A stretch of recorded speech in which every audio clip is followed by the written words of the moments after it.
Halo semua, selamat datang kembali di Unix 3M.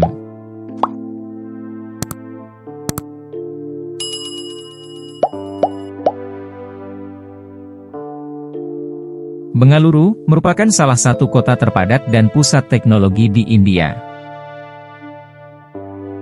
Sebagai ibu kota negara bagian Karnataka, dengan populasi yang mencapai sekitar 15 juta jiwa, Bengaluru menjadi kota terpadat ketiga di India, yang sekaligus menjadi pusat industri teknologi informasi yang terkenal di seluruh dunia, dengan nilai mencapai 194 miliar dolar. Itulah sebabnya kota ini dijuluki sebagai Lembah Silikon India atau Ibu Kota Teknologi, suatu julukan yang menggambarkan peran penting Bengaluru dalam menarik perusahaan teknologi terkemuka, serta talenta global.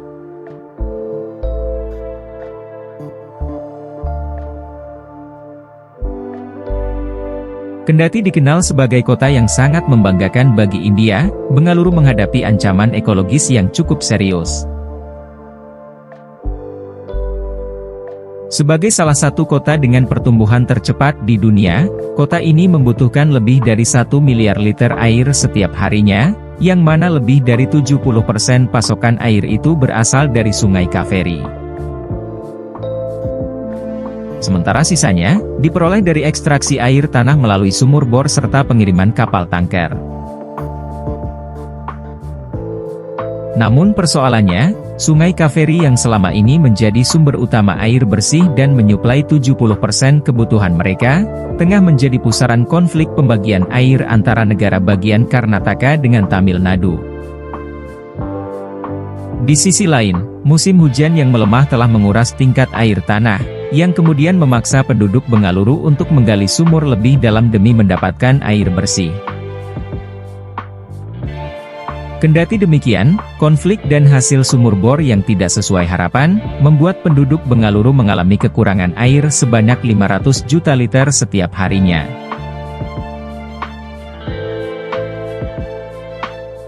Bengaluru menghadapi ironi yang sangat pahit. Kota ini telah kehilangan sekitar 80% dari sumber airnya yang tergerus oleh kemajuan teknologi yang tidak terkendali. Pertumbuhan industri IT yang pesat telah memicu peningkatan populasi serta urbanisasi yang signifikan, dari 13 juta jiwa pada tahun 2023, menjadi 15 juta jiwa pada tahun 2024. Hal ini membuat kota yang sudah padat semakin haus akan sumber daya air yang mendasar. Populasi Bengaluru telah meningkat 3 kali lipat sejak tahun 1990, seiring transformasinya menjadi pusat teknologi utama. Pertumbuhan ini telah membebani sumber daya alam kota secara besar-besaran, dengan mengeringnya danau serta pembukaan hutan untuk urbanisasi. Penurunan tajam permukaan air tanah serta ketidakmampuan jaringan pipa kota untuk memenuhi kebutuhan yang terus meningkat, telah menyebabkan kelangkaan air bersih di pemukiman kota, dan mendorong penduduk untuk beralih ke layanan tangki air swasta untuk membeli air sebagai keperluan sehari-hari. Saat ini, terdapat lebih dari 1.600 kapal tanker milik sekitar 600 perusahaan penyedia air yang memasok air ke seluruh kota. Sehingga kemudian ada yang menyebut bahwa Bengaluru adalah kota teknologi yang kini berubah menjadi kota tanker.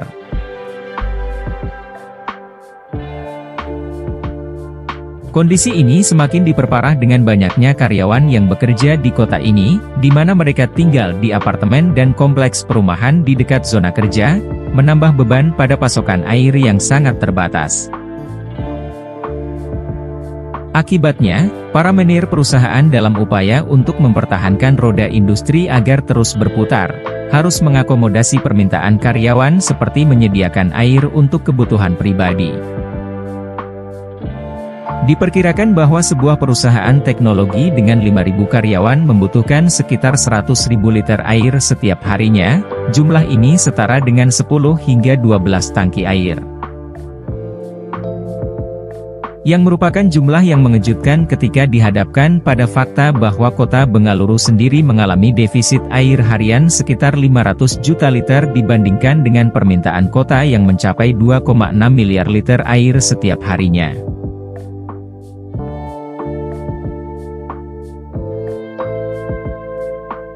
Untuk mengatasi krisis ini, kerala negara bagian lainnya di India mempertimbangkan negara pantai.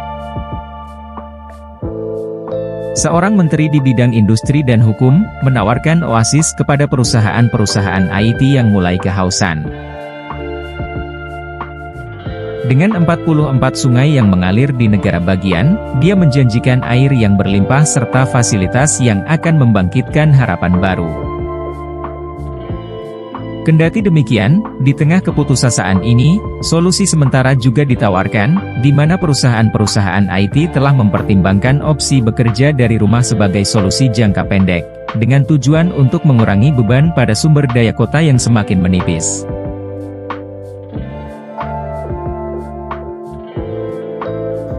Krisis air di Bengaluru juga berkaitan dengan pembangunan gedung-gedung pencakar langit, jalan-jalan beraspal, serta beton-beton yang menghiasi lanskap kota. Ketika hujan turun, air tidak diserap oleh tanah dan sisanya justru mengalir di atas beton serta aspal, dengan membawa polusi serta limbah ke dalam selokan yang sudah penuh sesak. Dengan peningkatan area yang ditutupi oleh beton mencapai 1055%, fenomena ini telah menghisap kelembaban tanah dan mengurangi kemampuan kota untuk menyimpan serta menyaring air hujan yang sangat dibutuhkan.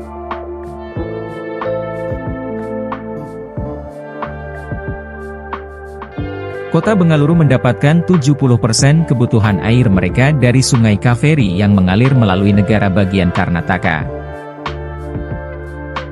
Namun, karena aliran Sungai Kaveri yang semakin berkurang, krisis air mulai mengancam kesejahteraan kota. Penyebab utama dari berkurangnya air di Sungai Kaveri adalah fenomena El Nino, yang mengakibatkan turunnya curah hujan. Selama El Nino terjadi, suhu permukaan laut di Samudra Pasifik bagian tengah serta timur naik secara drastis, yang hal ini mempengaruhi pola angin global serta mengganggu sirkulasi atmosfer sehingga mempengaruhi curah hujan di India Selatan, termasuk Bengaluru. Kurangnya curah hujan tidak hanya mempengaruhi Sungai Kaveri, tetapi juga telah menyebabkan pengeringan pada sumur-sumur bor. Dari sekitar 14.700 sumur bor, hampir 7.000 diantaranya telah mengalami kekeringan. Situasi ini memaksa penduduk setempat untuk mengandalkan kapal tanker air yang mendistribusikan air dari desa-desa terdekat. Adapun mereka yang kurang mampu terpaksa bertahan dengan jumlah air yang sangat terbatas untuk kebutuhan sehari-hari. Pada beberapa komunitas berpenghasilan rendah, warga hanya memiliki sekitar 5 ember atau 20 liter air selama 1 minggu yang digunakan untuk memasak, membersihkan rumah, serta pekerjaan rumah tangga lainnya.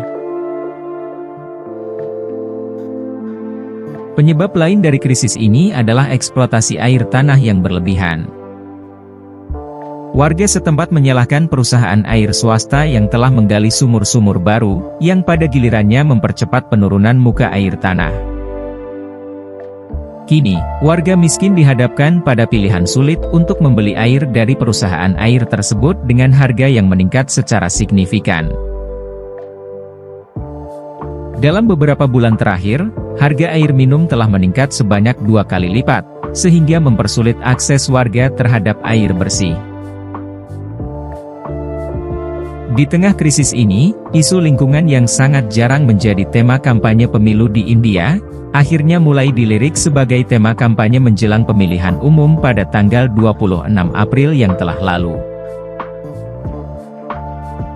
Kontestasi terbesar mempertemukan dua partai politik utama, yaitu Partai Bharatiya Janata yang mengusung Perdana Menteri Narendra Modi melawan Kongres Nasional India dengan Rahul Gandhi sebagai kandidat utama.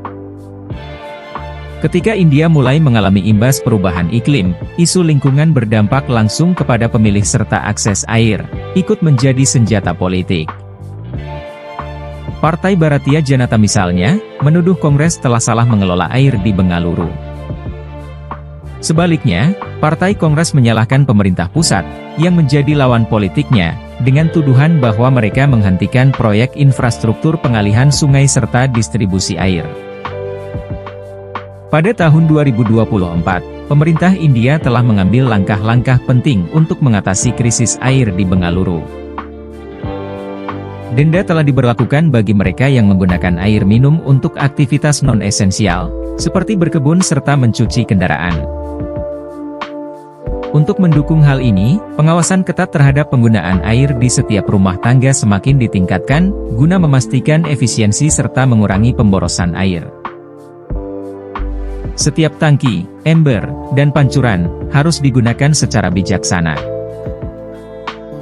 Selain langkah-langkah segera ini, pemerintah kota juga menatap ke arah depan dengan membangun bendungan baru serta meningkatkan pengelolaan air limbah. Ini bukan hanya solusi jangka pendek tetapi merupakan investasi demi masa depan yang lebih baik.